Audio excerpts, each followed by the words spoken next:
फरवरी month और 2025 ये एक विशेष वर्ष है भारतवर्ष के लिए। ये फरवरी महीने के अंदर पूर्ण महाकुंभ का योग बना है भारतवर्ष में, और ये पूर्ण महाकुंभ जो है वो 144 ईयर्स के बाद इसका एक पवित्र योग बना है।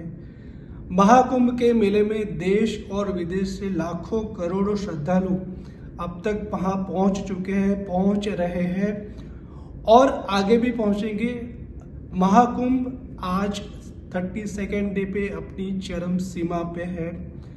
मानो वहाँ पे श्रद्धालुओं का घोड़ापुर उमटा हुआ है और इसी श्रद्धा से के साथ आगे बढ़ रहे हैं कि जीवन में उनको एक नई प्रेरणा मिलेगी, नई ऊर्जा मिलेगी, नया उत्साह मिलेगा और ये उनको अपने जीवन में कहीं ना कहीं एक दिशा और मार्गदर्शन देता है।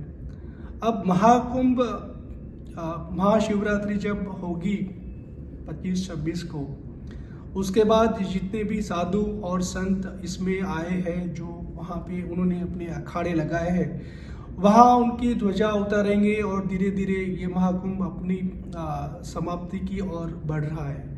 महाकुंभ से जुड़ी हुई एक रोचक कहानी मैं आपको बताऊंगा। महाकुंभ जो है वो एक धर्म का, आस्था का विषय बना हुआ है। गंगा नदी में लोग जाते हैं, प्रयागराज में जहाँ पे संगम तीर्थ है वहाँ लोग स्नान करते हैं और पवित्र स्नान पे लोगों की ये मान्यता है कि वहाँ स्नान करने से उनके सारे पाप धुल जाएंगे, वो पवित्र हो जाएंगे। गंगा नदी की पवित्रता पर कोई आस्था पर कोई शंका का विषय नहीं बनता है। लेकिन एक इसके साथ जुड़ी हुई एक बहुत ही इंटरेस्टिंग कहानी मैं आज आपको सुनाना चाहता हूँ। वो है गंगापुत्र भीष्म की कहानी।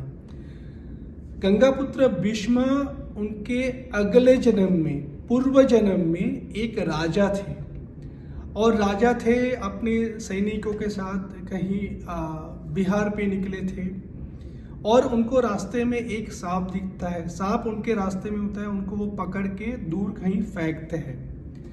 अब जब सांप को फेंकते हैं और वो तो अपने रास्ते में आगे बढ़ते रहते हैं, आगे चले जाते हैं, उनको मालूम नहीं है उन्होंने जो सांप को फेंका है वो एक कांटों से भरी गिच झाड़ी है, जंगल है, और वो कांटों के ऊपर जब सांप गिरता है तो उसकी कोमल त्वचा पे कांटे चुभ जाते हैं और वो सांप की वहाँ तड़प की मृत्यु होती है। अब गंगापुत्र भीष्म दूसरे अवतार में जब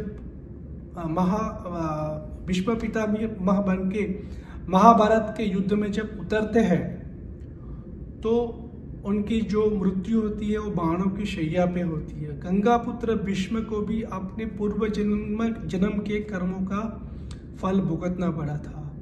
तो अगर आप ये सोच रहे हैं कि पवित्र नदी में स्नान करने से पाप धुल जाएंगे, तो ये एक बड़ा एस्केपिज्म मैं मानता हूँ कि हो सकता है, क्योंकि गंगापुत्र भीष्म को जब अपनी मैया उनके जो कर्मों का फल उनको देती है, तो आप तो एक सामान्य इंसान हो, सबको अपने कर्म का सही या गलत कर्मों का फल भुगतना पड़ता है। It's a law of Karma.